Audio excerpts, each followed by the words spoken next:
Dear students, welcome to the lecture R group. आज हम chapter number 10 जो कि प्रॉपर्टीज़ ऑफ लाइट्स के बारे में है उसके बहुत ही इम्पोर्टेंट एमसीक्यूज सॉल्व करेंगे। ये एमसीक्यूज पास्ट पेपर्स में से लिए गए हैं, तो आप इनको ज़रूर प्रिपेयर कीजिएगा।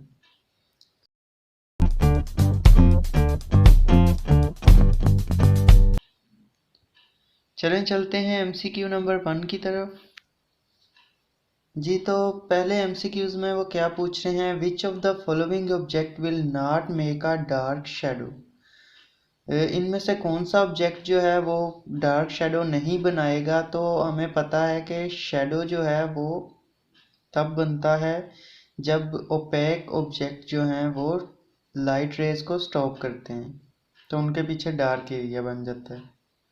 तो इसमें से कौन सा जो है वो will not make a dark shadow, metal spoon, wooden spoon, pulley hat और ग्लास जार। तो हमें पता है कि ग्लास जार जो है वो ट्रांसपेरेंट होता है, उसमें से लाइट पास कर सकती है, तो ये जो है नहीं बनाएगा शेडो।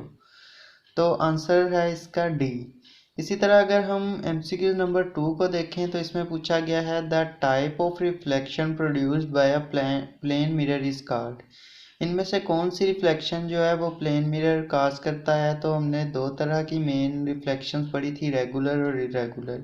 प्लेन मिरर क्योंकि प्लेन सरफेस है तो ये रेगुलर रिफ्लेक्शन काज करता है, तो इसका आंसर ए करेक्ट है, यानी कि रेगुलर रिफ्लेक्शन। अब हम एमसीक्यूज नंबर 3 की तरफ चलते हैं। इसमें पूछा गया है which of the following statement about the image produced in a plane mirror is not true.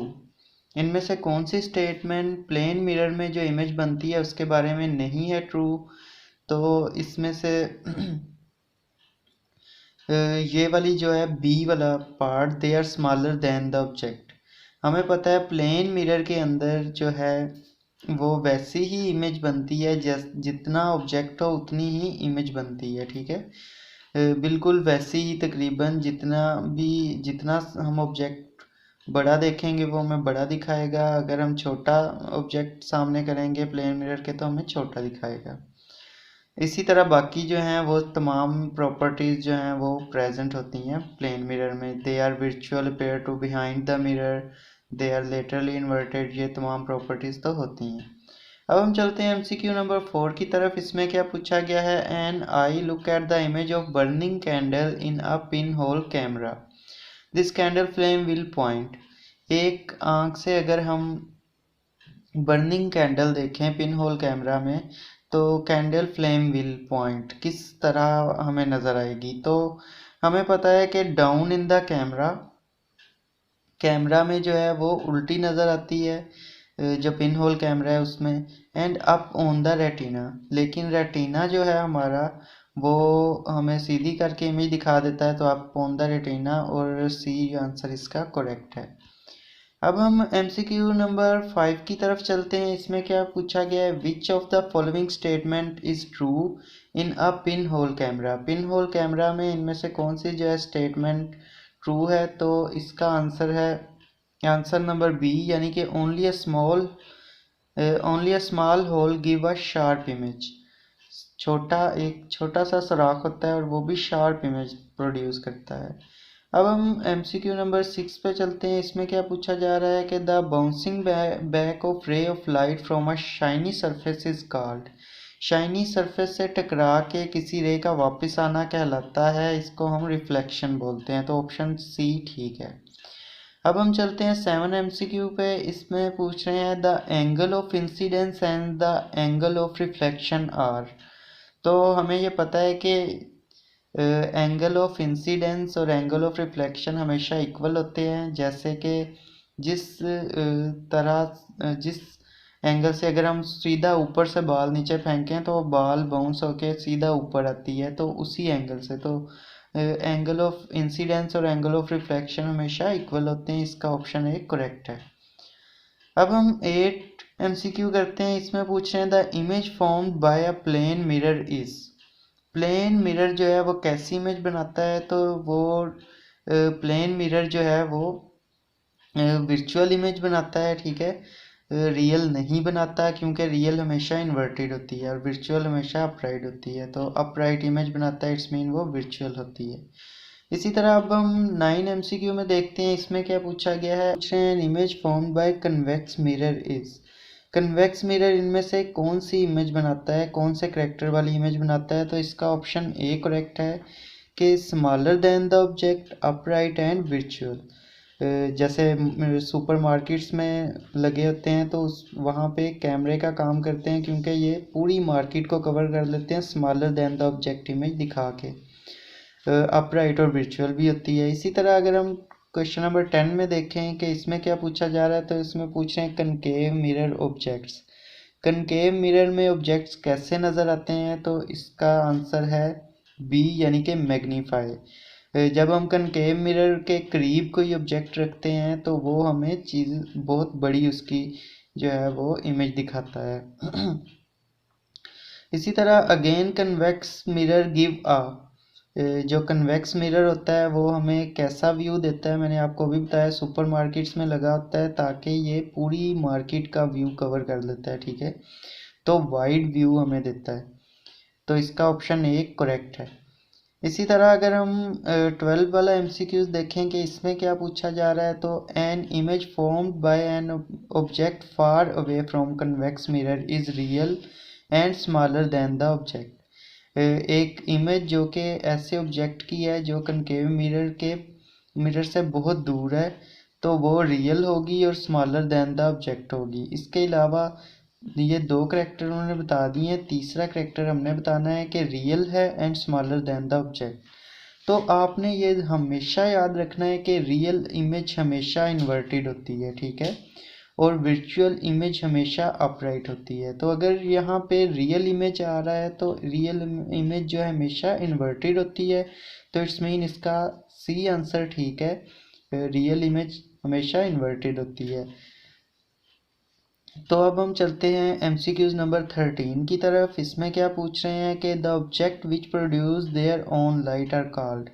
ऐसे ऑब्जेक्ट्स जो अपनी खुद से लाइट प्रोड्यूस करते हैं उन्हें हम क्या कहते हैं। तो ऐसे ऑब्जेक्ट्स को हम ल्यूमिनस ऑब्जेक्ट बोलते हैं।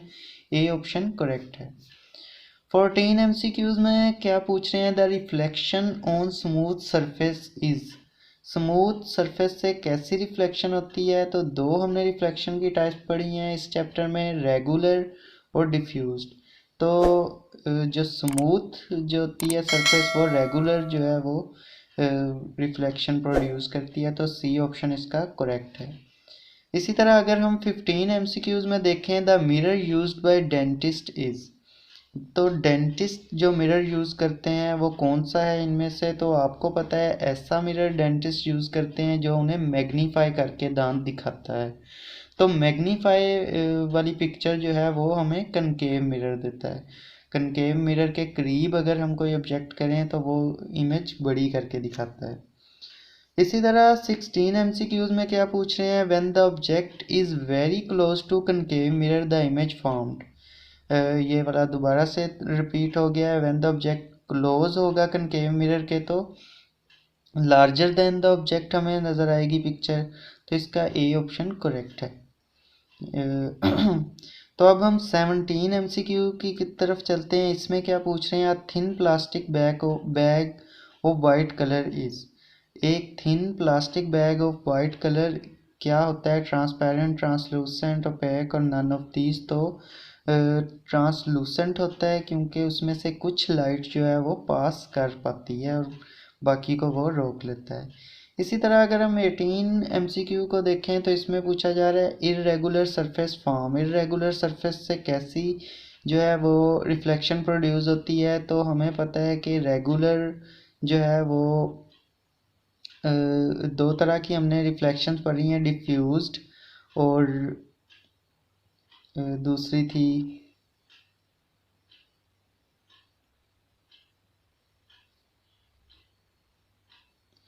हमें पता है कि इरेगुलर सरफेस जो हैं वो डिफ्यूज रिफ्लेक्शन करती हैं। तो हम डिफ्यूज रिफ्लेक्शन यानी बी ऑप्शन के साथ जाएंगे। इसी तरह अगर हम 19 MCQ को देखें तो इसमें पूछा जाता है we wear cloth of light colour in summer as the light colour. हम जो है लाइट कलर यानी हल्के रंग के कपड़े समर गर्मियों में पहनते हैं, तो ऐसा क्यों है? तो इसका आंसर है कि जो हल्के रंग के कपड़े हैं वो ज़्यादा लाइट को रिफ्लेक्ट कर देते हैं और हमें गर्मी कम से कम लगती है, क्योंकि गर्मी की जो यानी लाइट की जो रेज हैं वो रिफ्लेक्ट हो जाती हैं ज़्यादा से ज़्यादा।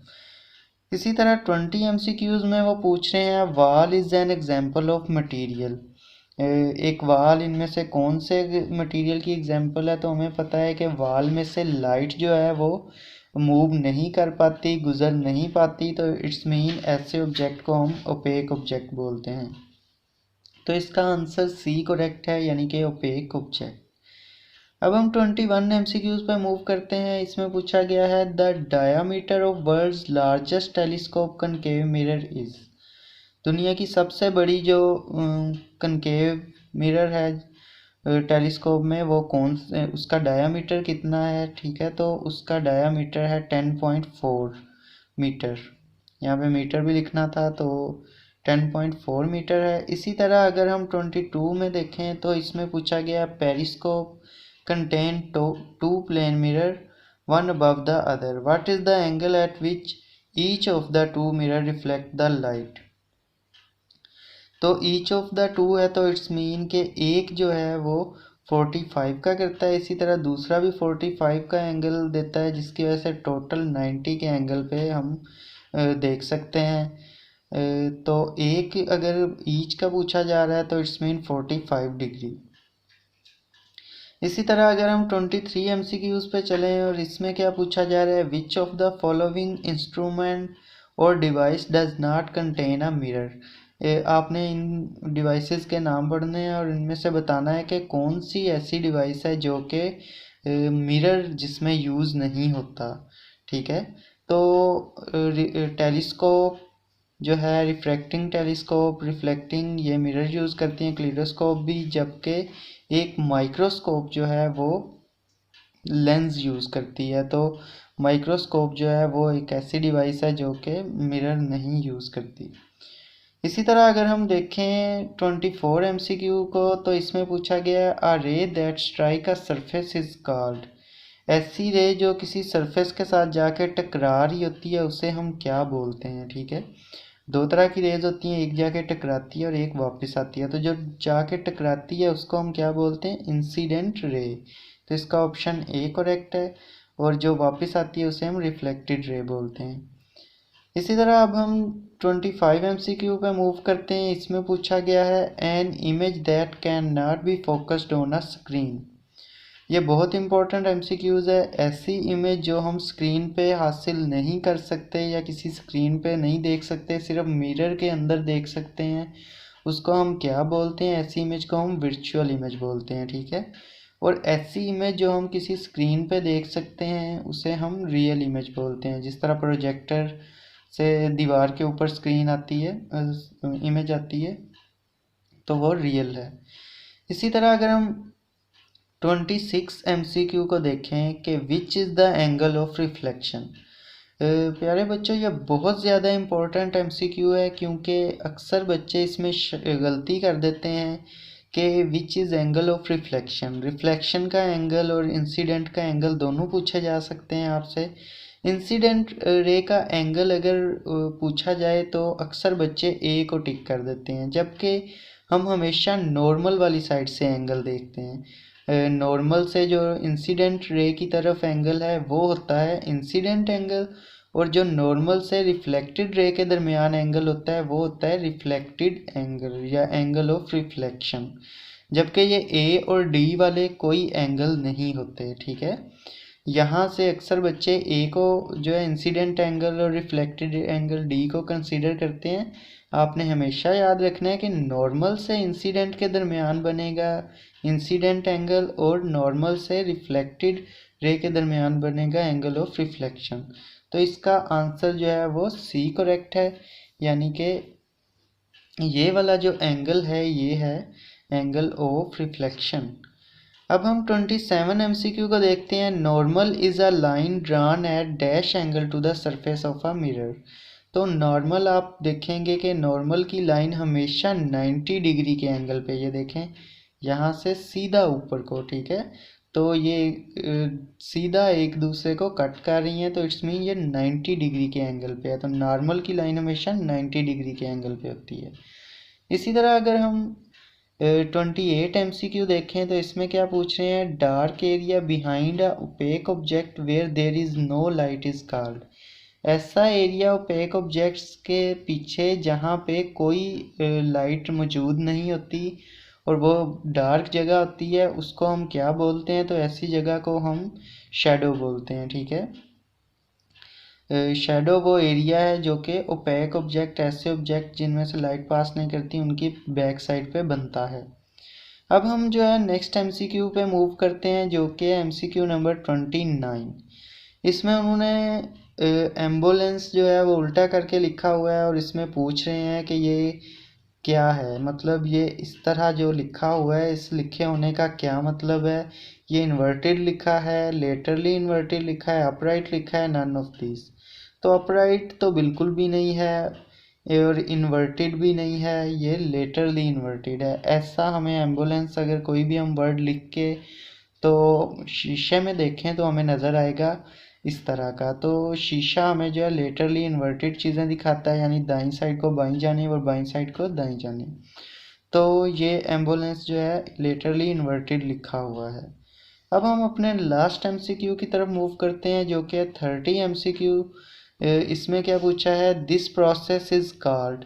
ये जो तस्वीर में हमें प्रोसेस नज़र आ रहा है, ये क्या कहलाता है। हम यहाँ पे क्या देख रहे हैं कि लाइट जो कि गाड़ी की है वो निकल के टकरा रही है इंसान के साथ, एक सामने आदमी है उसके साथ, और फिर उसको टकरा के जा रही है जो ड्राइव कर रहा है उसकी आंखों में।